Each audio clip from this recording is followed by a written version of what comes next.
Hello students, welcome to IGSS online platform. Myself is Vivan Chaudhary. Today topic is structure of mitochondria. जैसे कि आपको पता है अपना एक साइटोलॉजी या सेल बायोलॉजी का टॉपिक रन है, उसमें से अपन स्टार्टिंग टॉपिक्स पढ़े हैं जैसा कि सेल थ्योरी और types of cells, prokaryotic and eukaryotic cells, plant cells, animal cells के डायग्राम देखे स्टूडेंट्स। इसके बाद स्ट्रक्चर ऑफ सेल मेम्ब्रेन देखिए आपने। स्ट्रक्चर ऑफ सेल मेम्ब्रेन के बाद अपन सेल ऑर्गन्स को पढ़ रहे हैं और उनमें से पहला है माइटोकॉन्ड्रिया। चलिए तो स्टूडेंट्स आज का टॉपिक अपन स्टार्ट करते हैं, स्ट्रक्चर ऑफ माइटोकॉन्ड्रिया। और IGSS प्लेटफॉर्म के सभी जो ऑनरेबल मेंबर्स हैं वो हम आशा करते हैं कि आपको इन वीडियोस से हेल्प मिल रही होगी और आप देख रहे हैं इनको और आप कमेंट्स भी कर रहे हैं। तो जो कमेंट्स आप कर रहे हैं उनका जहाँ तक हो सकता है हम आपको रिप्लाई भी दे रहे हैं। फिर भी अगर आपको किसी भी टाइप का कोई प्रॉब्लम होता है किसी भी टॉपिक से रिलेटेड जो हम पढ़ा रहे हैं या जो आपके पास ऑनलाइन आ रहा है, उसके लिए आप कमेंट कर दीजिए, सजेशन दीजिए हमें, हम आपका सॉल्यूशन ज़रूर करेंगे। Thank you. चलिए तो आज का टॉपिक स्टार्ट करते हैं, स्ट्रक्चर ऑफ माइटोकॉन्ड्रिया। पहले तो स्टूडेंट्स ये माइटोकॉन्ड्रिया जो वर्ड है ये ग्रीक भाषा के दो वर्ड से मिलकर बना है। ग्रीक भाषा के दो वर्ड से मिलकर बना है माइटोकॉन्ड्रिया शब्द या माइटोकॉन्ड्रिया जो वर्ड है वो ग्रीक भाषा के दो वर्ड से मिलकर बना है। देखिए, माइटो प्लस कॉन्ड्रियोन या कॉन्ड्रिया।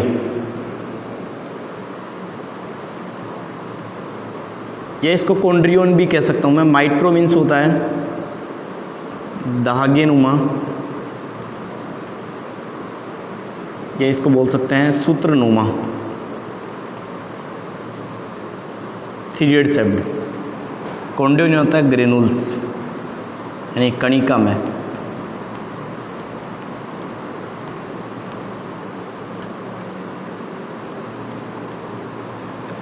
Granule and three-head like structure है जो इनसाइड साइटोप्लाज्म प्रेजेंट होती है।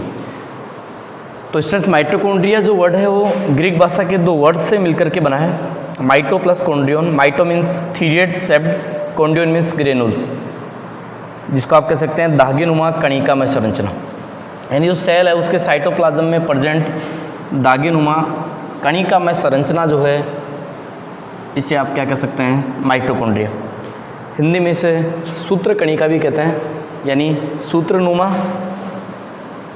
धागे जैसी संरचना और कणिका में, तो सूत्रनुमा या सूत्र कणिका भी कहते हैं इसको। ये इन दोनों से ही मिलके बना है, इन दोनों का एक कॉम्बिनेशन है माइटोकॉन्ड्रिया।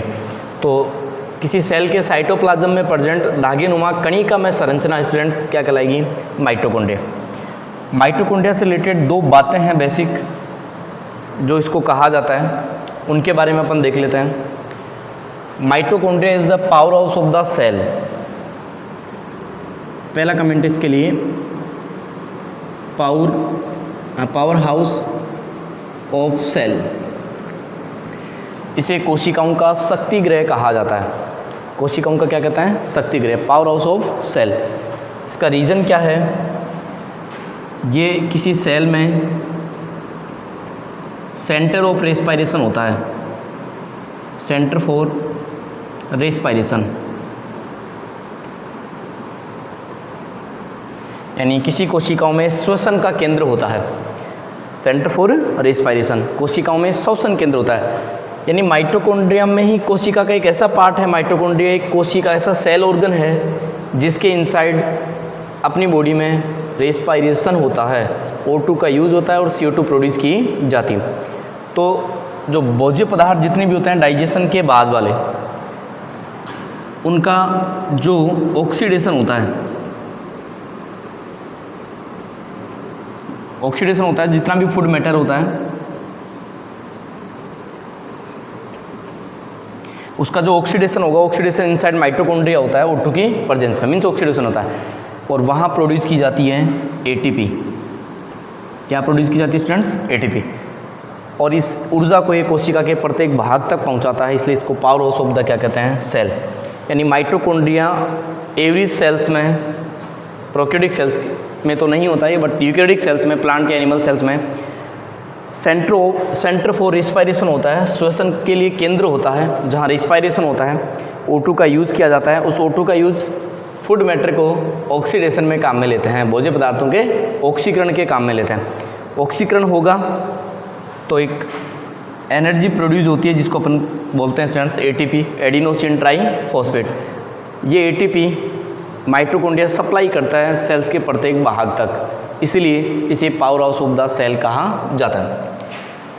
सेकंड बात स्टूडेंट्स, इनके लिए, इसके लिए जो ऐड है वो है mitochondria is semi autonomous organ. ध्यान से देखिए दोनों बातें आप, सेमी ऑटोनोमस ऑर्गन। डायग्राम है, थोड़ा बड़ा टॉपिक है, मैं लिख रहा हूँ ठीक से, फिर भी आपको आई होप दिख रहा होगा। विजिबिलिटी अच्छी है, मार्कर्स नहीं मंगवाए हमने। हमारे फाउंडर देवाकर जो सर हैं करते रहते हैं ये चीज़ें। तो semi autonomous organ, semi autonomous organ क्यों कहते हैं माइटोकॉन्ड्रिया को? Power house of the cell कहते हैं बिकॉज ये सेंटर फॉर रिस्पायरेशन होता है, फूड मैटर जितना भी होता है उसका ऑक्सीडेशन होता है इनसाइड माइटोकॉन्ड्रिया, और उससे ATP प्रोड्यूस होती है, उस ATP को सेल्स तक ये सप्लाई करता है बॉडी में, इसलिए इसको पावर हाउस ऑफ द क्या कहते हैं? सेल। सेल के प्रत्येक भाग तक पहुंचाता है उस एनर्जी को ये, इसलिए इसको पावर हाउस ऑफ द क्या कहते हैं? Cell. That's clear, that is clear. Second, semi autonomous organ. Mitochondria is a semi autonomous organ. Reason क्या है? देखो, ऐसा मानते हैं कि प्रोकैरियोटिक कोशिकाओं से यूकैरियोटिक कोशिकाएं बनी, उनके बीच रिलेशन था माइटोकॉन्ड्रिया। साइंटिस्ट जब माइटोकॉन्ड्रिया की डिस्कवरी तो पता चला इसके इनसाइड एक DNA प्रेजेंट है। ये देखिए आप DNA, ये DNA सर्कुलर DNA या mDNA है, जबकि नॉर्मली यूकैरियोटिक सेल्स में DNA जो होता है लीनियर DNA होता है इस टाइप का, जिसके दोनों एंड्स फ्री होते हैं, है ना। इसके दोनों एंड्स फ्री नहीं है, ये तो ऐसे राउंड है, गोल है, दोनों एंड फ्री नहीं है, यानी सर्कुलर है, डबल हेलिकल है, ये भी डबल हेलिकल है, यानी ये भी द्विकुंडलित है, ये भी द्विकुंडलित है। 2 स्ट्रैंड प्रेजेंट है, इसमें भी 2 स्ट्रैंड प्रेजेंट है, बट ये सर्कुलर है और ये कैसा है? लीनियर। लीनियर के तो बोथ एंड्स आर फ्री होते हैं, और जो सर्कुलर होता है उसके बोथ एंड्स फ्री नहीं होते। तो नॉर्मली जो सर्कुलर DNA है, इसको mDNA भी कहते हैं, दैट मीन्स माइटोकॉन्ड्रियल DNA। ये सर्कुलर DNA जो स्पेशलिटी है वो स्टूडेंट्स प्रोकैरियोटिक सेल्स की है। मैंने आपको बताई भी है प्रोकैरियोटिक सेल्स का स्ट्रक्चर है, बैक्टीरियल सेल का स्ट्रक्चर पढ़ा आपने, उसको प्रोकैरियोटिक सेल्स में ही कहते हैं अपन। प्रोकैरियोटिक सेल्स में हमेशा DNA कैसा होता है? प्लाज्मिड DNA, क्रोमोसोमल DNA के एक्स्ट्रा DNA प्रेजेंट होता है, जो सर्कुलर डबल हेलिकल होता है उसको प्लाज्मिड DNA या सर्कुलर DNA कहते हैं। तो ये स्पेशलिटी जो है वो किसकी है? प्रोकैरियोटिक सेल्स की। बट माइटोकॉन्ड्रिया तो यूकैरियोटिक सेल्स का कोशिकांग है ना, यूकैरियोटिक सेल्स का क्या है? सेल ऑर्गन है। तो यूकैरियोटिक सेल्स का सेल ऑर्गन है, तो इसमें प्रेजेंट प्रोकैरियोटिक सेल्स का DNA है। तो साइंटिस्ट ने ये कहा कि बहुत साल पहले कोई बैक्टीरियल सेल ह्यूमन बॉडी में एंटर हो गई, और वो टाइम बीतता गया और परमानेंट हो गई बॉडी में जाकर के, तो उससे ये DNA बना। और माइटोकॉन्ड्रिया यूकैरियोटिक सेल्स, ये जो यूकैरियोटिक सेल्स में है जो माइटोकॉन्ड्रिया, उसमें ये DNA प्रोकैरियोटिक सेल से ही आया है, कोई जीवाणु एंटर हो गया। और एक 70S राइबोसोम भी होता है इसमें। 70S राइबोसोम भी किसका सेल ऑर्गन है? एकमात्र सेल ऑर्गन है जो प्रोकैरियोटिक सेल्स में फाउंड होता है, और ये भी माइटोकॉन्ड्रिया में प्रेजेंट होता है। तो ये दोनों चीज़ें प्रोकैरियोटिक सेल्स की जो इनमें प्रेजेंट होती है। सर्कुलर DNA है, तो कोई बैक्टीरियल सेल एंटर होगी ह्यूमन बॉडी में बहुत साल पहले, और टाइम बीतता गया जिससे वो परमानेंट होगी बॉडी में, और ये सर्कुलर DNA उसका ही है, ऐसा मानते हैं साइंटिस्ट। सेकंड, इसको सेमी ऑटोनोमस ऑर्गन क्यों कहते हैं? क्योंकि इसका ये सर्कुलर DNA या mDNA है, इसमें खुद का DNA प्रेजेंट है। जब साइंटिस्ट ने इसको कंपेयर किया न्यूक्लियस में जो DNA प्रेजेंट होता है उससे, तो इस सर्कुलर DNA में, न्यूक्लियस वाले DNA में स्टूडेंट्स दोनों में ही जीन क्या थे? सेम थे। इसमें भी जीन क्या है? सेम, बट ये कैसा है? सर्कुलर। न्यूक्लियस में भी DNA प्रेजेंट होता है, मीन्स केंद्रक में, वो DNA कैसा होता है? लीनियर। उसमें भी जीन्स कैसे थे? सेम ही थे। बट ये डीएनए की वजह से ये अपनी कॉपी कर सकता है या अपनी जैसे संतति या ऑफस्प्रिंग माइटोकॉन्ड्रिया प्रोड्यूस कर सकता है इन साइटोप्लाज्म। कोशिका द्रव्य में रहते हुए इस डीएनए की सहायता से ये अपने जैसे माइटोकॉन्ड्रिया प्रोड्यूस कर सकता है, इसलिए इसको बोलते हैं semi autonomous organ. Plant cells, animal sales जो हैं उनमें से एनिमल सेल्स में नंबर ऑफ माइटोकॉन्ड्रियाज क्या होता है, हमेशा ज़्यादा होते हैं। एनिमल सेल्स में ज़्यादा और प्लांट सेल्स में क्या होते हैं, कम। तो सेमी ऑटोनोमस ऑर्गन मीन्स क्या है, माइटोकॉन्ड्रिया कोशिका द्रव्य में रहते हुए स्वतः जनन का गुण होता है। कोशिका द्रव्य से बाहर नहीं, अलग माइटोकॉन्ड्रिया निकाल दोगे तो ये गुण समाप्त हो जाएगा इसका। स्वतः जनन का मतलब ये अपनी कॉपी बना सकता है। इसके पीछे रीज़न क्या है, क्योंकि इसमें सर्कुलर डीएनए फाउंड होता है या डीएनए फाउंड होता है, उस डीएनए की वजह से ये अपनी कॉपियाँ, अपनी ऑफस्प्रिंग बना सकता है सेल में रहते हुए, तो इसलिए इसको कहा जाता है semi autonomous organ. That is clear. तो स्टूडेंट्स ये दो बातें थी, माइटोकॉन्ड्रिया से रिलेटेड और एक माइटोकॉन्ड्रिया का मीन्स था। तो सेमी ऑटोनोमस ऑर्गन तो क्यों कहते हैं, क्योंकि इसमें हिंदी मीडियम के लिए स्वतः जनन होता है। स्वतः जनन का रीजन है इसका खुद का डीएनए एक कॉपी बना सकता है, अपने जैसे नए माइटोकॉन्ड्रिया बना सकता है। सो इसे बोलते हैं सेमी ऑटोनोमस ऑर्गन और power house of the cell. आगे चलते हैं अपन, अब पढ़ते हैं हिस्ट्री ऑफ माइटोकॉन्ड्रिया।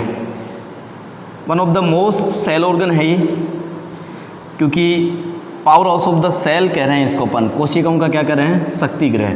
रीज़न क्या है, एटीपी प्रोड्यूस करता है, एनर्जी प्रोड्यूस करता है और सेल्स के प्रत्येक भाग तक पहुंचाता भी है, सप्लाई करता है, इसलिए इसको अपन semi autonomous organ power house of the क्या कहते हैं, सेल। तो दो बातें हैं इससे related, power house of the cell and semi autonomous organ.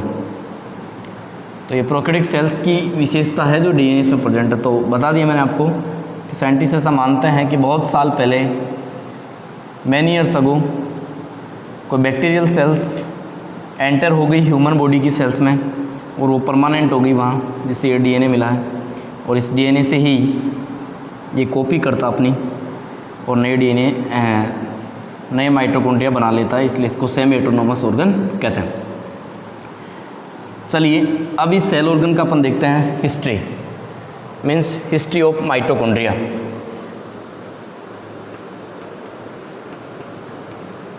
History of mitochondria, history of mitochondria की बात करें स्टूडेंट्स, तो सबसे पहले बहुत सारे साइंटिस्ट इसमें इंक्लूड हैं हिस्ट्री ऑफ माइटोकॉन्ड्रिया में, बट मोस्टली साइंटिस्ट जो मेन साइंटिस्ट उनके नाम मैं आपको बता रहा हूँ। पहला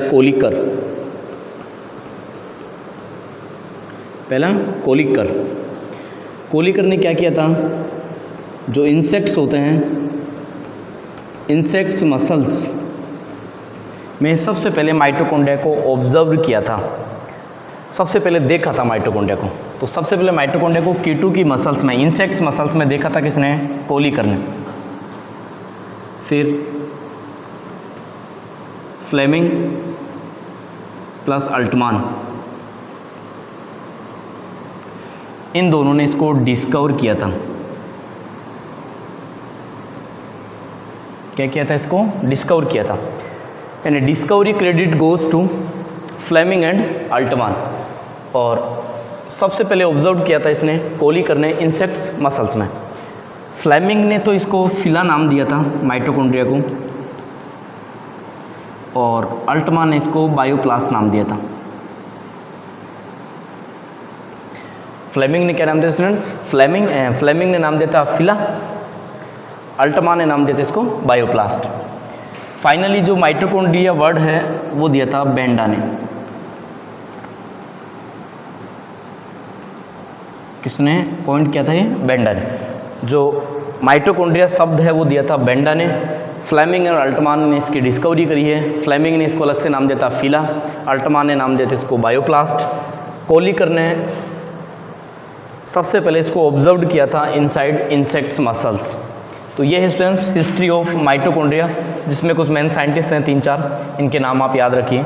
कोलिकर ने फर्स्ट टाइम ऑब्जर्व किया inside insects muscles mitochondria. Fleming and Altmann ने इसको डिस्कवर किया, must discovery credit goes to Altmann and Fleming. और फ्लेमिंग ने इसको फिलाबी नाम दिया, अल्टमान ने इसको बायोप्लास, ये नाम इन साइंटिस्ट ने दिया, लेकिन आज अपन इसको किस नाम से जानते हैं? माइटोकॉन्ड्रिया, यानी माइटोप्लस कॉन्ड्रियोन्स, यानी सूत्र कणिका, धागा और कणिका जैसी संरचना जो है वो क्या है? माइटोकॉन्ड्रिया। और ये वर्ड जो माइटोकॉन्ड्रिया है ये किसने दिया? बेंडा ने, जो एक ग्रीक लैंग्वेज का वर्ड है।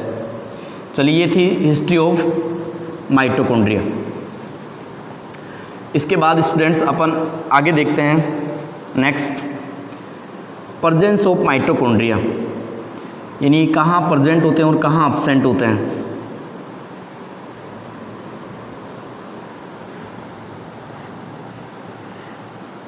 Presence and absence.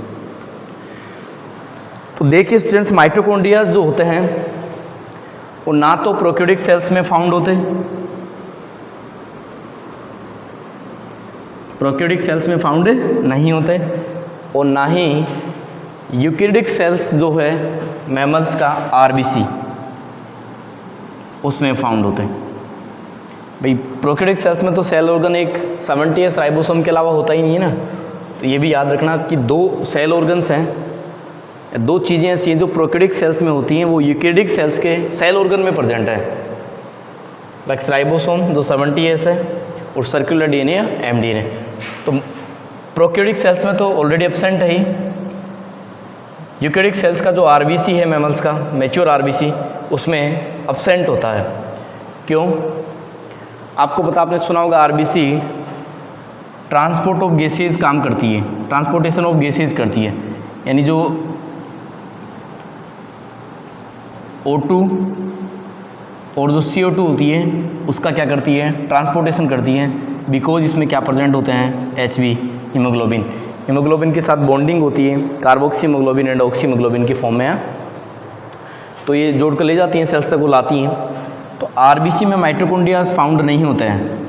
अगर जैसे आपको कोई ये कह दे कि आरबीसी क्यों गैसों का परिवहन करती है, डब्ल्यूबीसी क्यों नहीं करती है, अदर सेल्स क्यों नहीं करती हैं, तो आरबीसी में लैक ऑफ माइटोकॉन्ड्रियाज होता है, यानी एब्सेंट होते हैं माइटोकॉन्ड्रिया आरबीसी में।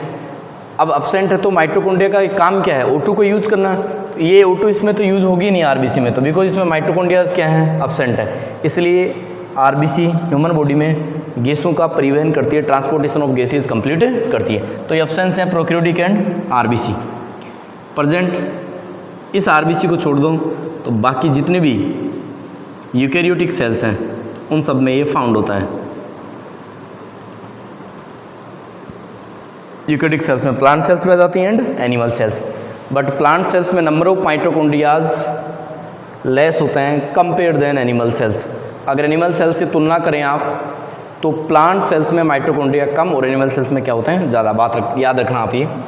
आरबीसी में माइटोकॉन्ड्रिया नहीं होता, जबकि एक यूकैरियोटिक सेल्स हैं, प्रोकैरियोटिक सेल्स में ऑलरेडी माइटोकॉन्ड्रिया होते नहीं हैं। तो ये थी माइटोकॉन्ड्रिया की प्रेजेंस और एब्सेंस स्टूडेंट्स। तो ये बातें आप याद रखें, देखें, इनको लिख लें, आप बार बार रिमाइंड करें इनको। इसके बाद नंबर ऑफ माइटोकॉन्ड्रिया,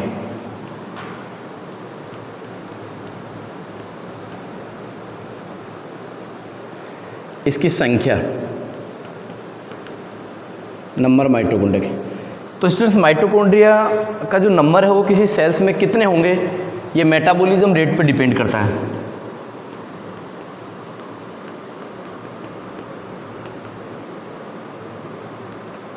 किस रेट पे डिपेंड करता है? मेटाबॉलिज्म रेट पे, उपापचय दर पर निर्भर करता है कि नंबर ऑफ माइटोकॉन्ड्रियाज किसी सेल में कितने होंगे। अगर मेटाबॉलिज्म रेट्स ज़्यादा हैं तो नंबर ऑफ माइटोकॉन्ड्रियाज भी ज़्यादा फाउंड होंगे, और अगर मेटाबॉलिज्म रेट लो है तो नंबर ऑफ माइटोकॉन्ड्रियाज भी क्या होंगे? लेस होंगे, मिनिमम नंबर में होंगे। अगर मेटाबॉलिज्म रेट मैक्सिमम है तो नंबर ऑफ माइटोकॉन्ड्रिया भी क्या होंगे? मैक्सिमम। और मेटाबॉलिज्म रेट कम है तो नंबर ऑफ माइटोकॉन्ड्रियाज भी क्या होंगे? मिनिमम होंगे, कम होंगे। बहुत सारे एग्जांपल्स मैं बताता हूँ आपको स्टूडेंट्स, इसके नंबर ऑफ माइटोकॉन्ड्रियाज आप याद रख सकते हैं। एक simple eukaryotic cell, normal eukaryotic cell जो होगी बॉडी की, उसमें 50 to 5000 के आसपास माइटोकॉन्ड्रिया होते हैं। 50 से 5000 तक फाउंड हो सकते हैं पर यूकैरियोटिक सेल्स में। एक लीवर सेल लगभग 500 हो सकते हैं, 500 के आसपास। एक स्पीसीज है अमीबा की केओस अमीबा।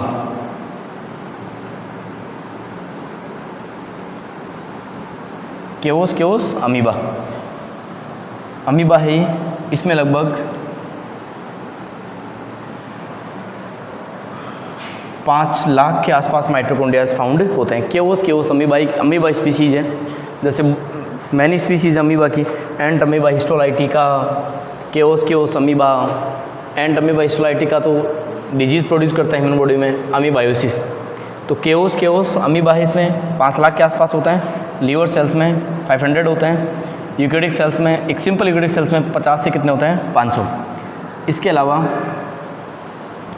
नॉर्मली जैसे स्पर्म है ह्यूमन बॉडी का, स्पर्म सेल मेल गैमेट, इसमें 20 से 40 के आसपास माइटोकॉन्ड्रियाज होते हैं। आपको पता है स्पर्म का जो मिडिल पार्ट है उसका फॉर्मेशन कौन करता है, माइटोकॉन्ड्रिया। एनर्जी प्रोवाइड करवाता है ये गति करने के लिए। तो ये नंबर्स में कुछ एग्जांपल्स थे, याद रखना। नंबर डिपेंड करेंगे रेट ऑफ मेटाबॉलिज्म पर। अगर हाई है तो माइटोकॉन्ड्रिया के नंबर भी मैक्सिमम होंगे, अगर रेट ऑफ मेटाबॉलिज्म क्या हो, लो है, तो नंबर भी माइटोकॉन्ड्रिया के वहाँ क्या होंगे, minimum. For example eukaryotic sales simple 50 to 5000 है, लीवर सेल्स में 500 है, केओस में 5 लाख हैं, स्पर्म में 20 to 40 माइटोकॉन्ड्रियाज क्या होता है, फाउंड। तो ये था नंबर ऑफ माइटोकॉन्ड्रिया जो डिपेंड करता है रेट ऑफ मेटाबॉलिज्म पर कि कितना है। अगर रेट ऑफ मेटाबॉलिज्म ज़्यादा है तो स्टूडेंट्स माइटोकॉन्ड्रिया के नंबर भी क्या होंगे, ज़्यादा। अब बात कर लेते हैं इसकी शेप, साइज, लेंथ की। तो शेप तो आपको देख लिया, दागेनुमा हो सकता है, थीरियड शेप्ड हो सकता है,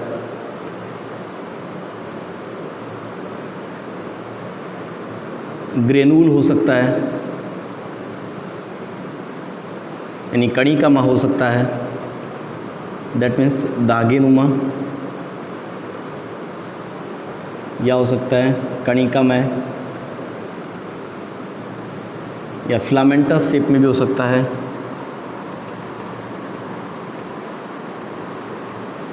तंतुमयी।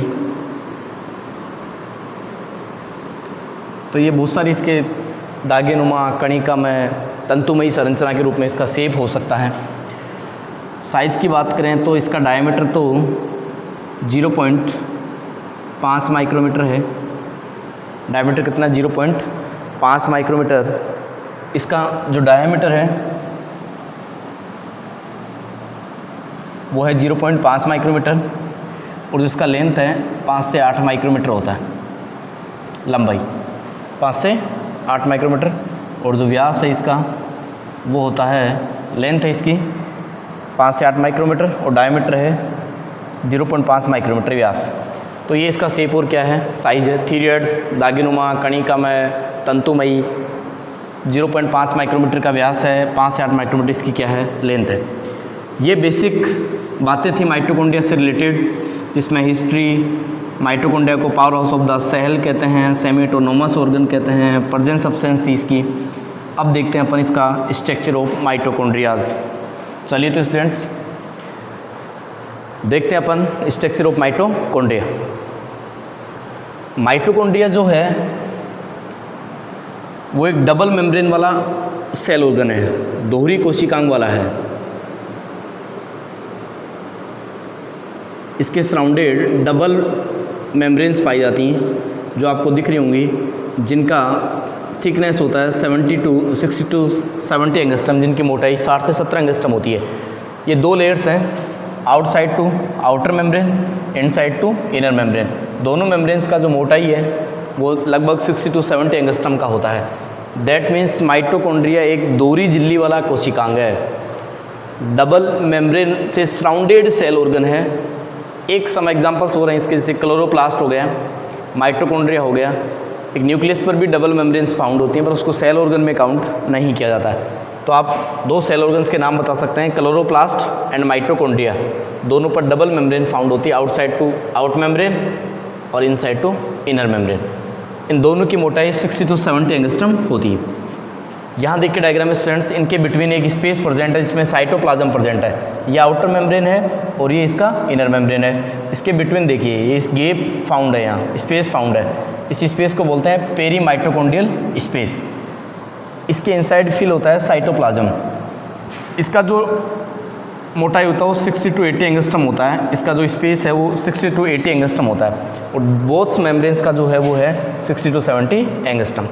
तो दोहरी झिल्ली वाला कोशिकांग है, बाहर की तरफ बाह्य झिल्ली है, अंदर की तरफ अंतः झिल्ली है।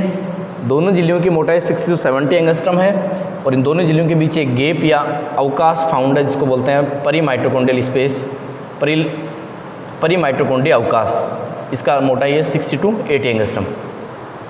अब जैसे अपन इंटरनल या इनर मेम्ब्रेन जो इसको अंदर से देखते हैं तो ये फोल्ड है, देखो। तो ये जो आंतरिक संरचना है ये अंदर की तरफ, सॉरी ये इनर मेम्ब्रेन है, ये अंदर की तरफ ऐसे फोल्ड होती है। डायग्राम में दिख रहा होगा आपको, ऐसे अंदर की तरफ फोल्ड है। तो जो आंतरिक झिल्ली है या इनर मेम्ब्रेन है वो इनसाइड फिंगर लाइक प्रोजेक्शन बनाती है, अंगुलीनुमा प्रवर्ध बनाती है। ये फिंगर लाइक प्रोजेक्शंस स्टूडेंट्स इन्हें बोलते हैं क्रिस्टी। तो ये हुआ क्रिस्टी। ये देखिए आप, ये फिंगर लाइक प्रोजेक्शन बन रहे हैं। ये देखो, ये फिंगर लाइक प्रोजेक्शन जो हैं इन्हें बोलेंगे अपन क्रिस्टी। ये इनफोल्डिंग होती है इनर मेम्ब्रेन की, यानी अंदर की तरफ अंगुलीनुमा प्रवर्त बनाती है, फिंगर लाइक प्रोजेक्शंस प्रोड्यूस करती है inner membrane, that's called cristae. इसे अपन क्या बोलेंगे? क्रिस्टी बोलेंगे। क्रिस्टी जो है वो एनिमल सेल में तो इसको क्रिस्टी कहते हैं। यूकैरियोटिक सेल्स दो टाइप के होते हैं, प्लांट सेल और animal cell. But plant cells में इसी को बोलते हैं ट्यूबल्स, नलिका। प्लांट सेल्स में क्या बोलते हैं? ट्यूबल यानी नलिका। ट्यूबल्स यानी नलिकाएँ कर देते हैं। प्लांट सेल्स में इन्हें क्या बोलते हैं? नलिकाएँ। और एनिमल सेल्स में इसी क्रिस्टी को क्या बोलते हैं? अंगुलीनुमा। जो फिंगर लाइक प्रोजेक्शन है ये finger like projection plant cells में तो है ट्यूबल्स कहलाएगा, एनिमल सेल्स में इसको क्या बोलेंगे? क्रिस्टी बोलेंगे। इस क्रिस्टी में दो सरफेस फाउंड है। देखिए आप, एक सरफेस तो इसका ये क्रिस्टी है, एक सरफेस तो ये आउटसाइड पेरीमाइटोकॉन्ड्रियल स्पेस की तरफ है, इस जगह में है एक फेस। तो ये तो जो इस साइड बाहर की तरफ फेस होता है इसका, ये वाला, इधर क्या है? बाह्य झिल्ली है ना। अरे ये बाह्य झिल्ली तो है, देख सकते हैं आप, बाहर की तरफ बाह्य झिल्ली है, फिर अंदर आंतरिक झिल्ली है, दोनों के बीच में गैप है। इस गैप को पेरीमाइटोकॉन्ड्रियल स्पेस बोल रहे हैं। तो पेरीमाइटोकॉन्ड्रियल स्पेस की तरफ का जो ये एंड है इसको बोलते हैं सी फेस, साइटोसोल फेस। सी फेस या क्या बोलेंगे? Cytosol face. एक फेस इसका ये है, देखो, टुवार्ड टू माइटोकॉन्ड्रिया मैट्रिक्स। ये स्पेस ये है टुवार्ड टू मैट्रिक्स, इसके अंदर भरा हुआ एक पदार्थ है। तो टुवार्ड टू मैट्रिक्स जो फेस है उसे बोलेंगे स्टूडेंट्स एम फेस, यानी मैट्रिक्स फेस। आगे बात समझ में? ये क्रिस्टी है स्टूडेंट्स। इस क्रिस्टी के दो फेस हैं, दो सिरे हैं, टुवार्ड टू पेरीमाइटोकॉन्ड्रियल स्पेस, एक होता है टुवार्ड टू मैट्रिक्स। तो टुवार्ड टू पेरीमाइटोकॉन्ड्रियल स्पेस है, यानी पेरीमाइटोकॉन्ड्रियल स्पेस की तरफ का जो एंड है वो तो है सी फेस, इसे फुल फॉर्म बोलेंगे साइटोसोल फेस। एक मैट्रिक्स की तरफ है टुवार्ड टू मैट्रिक्स, जिसे बोलेंगे अपन एम फेस, यानी मैट्रिक्स सिरा जो मैट्रिक्स की तरफ पाया जाता है। तो ये आउटर मेम्ब्रेन, इनर मेम्ब्रेन की एक फोल्डिंग है जिसे आप क्या बोल रहे हैं? क्रिस्टी। अब आंतरिक झिल्ली के अंदर की तरफ एक सघन डेंस पदार्थ भरा होता है, डेंस मैटर भरा होता है, सघन पदार्थ भरा होता है। और उस सघन पदार्थ को अपने स्टूडेंट्स क्या बोल रहे हैं? सघन पदार्थ को अपन क्या बोल रहे हैं? उस सघन पदार्थ को मैं कह रहा हूँ मैट्रिक्स। इसके इनसाइड देखिए क्या क्या होता है। सॉरी, कॉल आ गया था। इसके inside DNA, circular DNA, soluble protein, घुलनशील प्रोटीन होता है, लिपिड होती हैं, राइबोसोम होता है,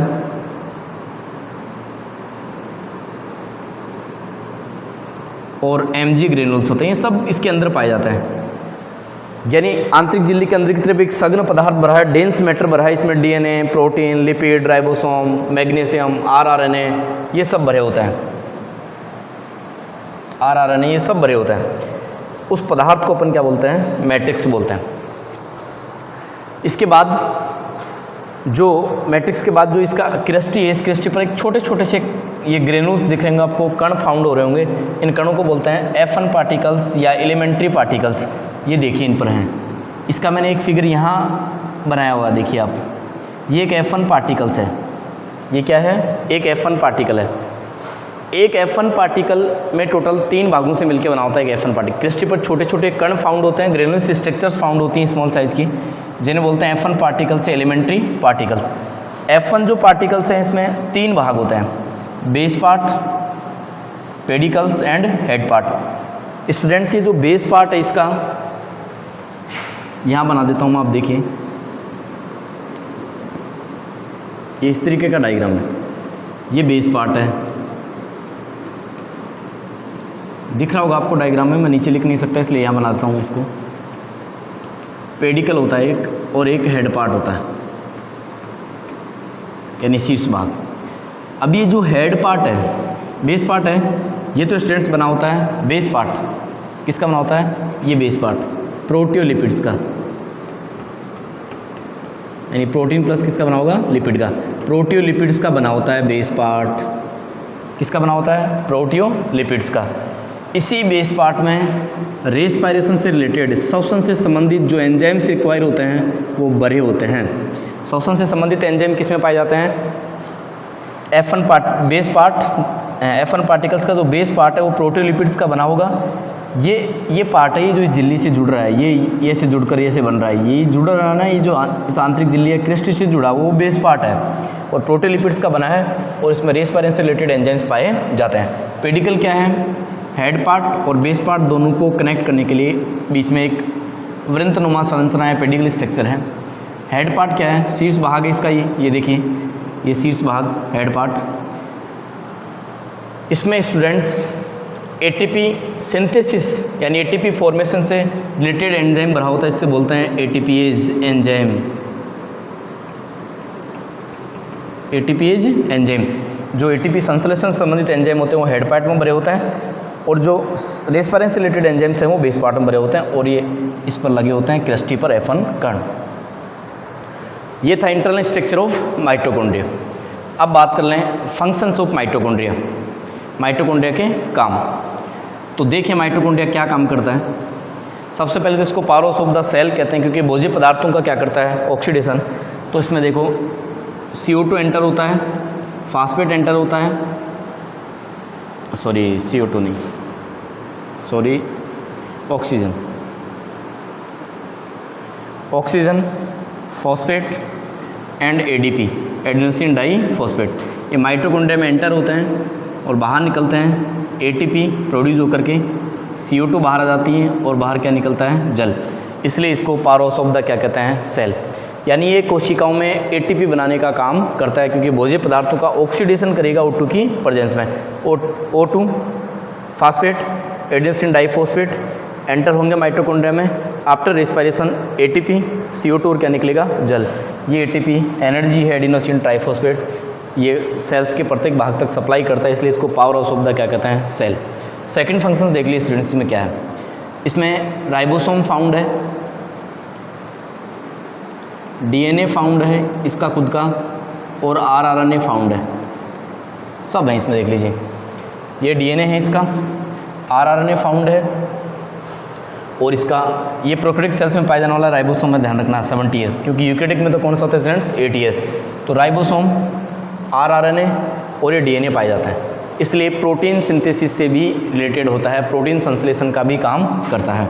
किसका संश्लेषण? प्रोटीन संश्लेषण का भी काम करता है, क्योंकि प्रोटीन फैक्ट्री ऑफ सेल क्या है? राइबोसोम है, तो राइबोसोम पाया जाता है, RNA पाई जाती है, साथ में DNA होता है, सब मिलकर प्रोटीन सिंथेसिस में भाग लेते हैं, तो प्रोटीन संश्लेषण का भी काम ये करता है। इसके बाद देखिए स्टूडेंट्स, माइटोकॉन्ड्रिया में रेस्पिरेशन से रिलेटेड एक साइकिल कंप्लीट होता है, इसको अपन पढ़ेंगे। उस साइकिल का नाम है क्रेब्स साइकिल। Krebs cycle.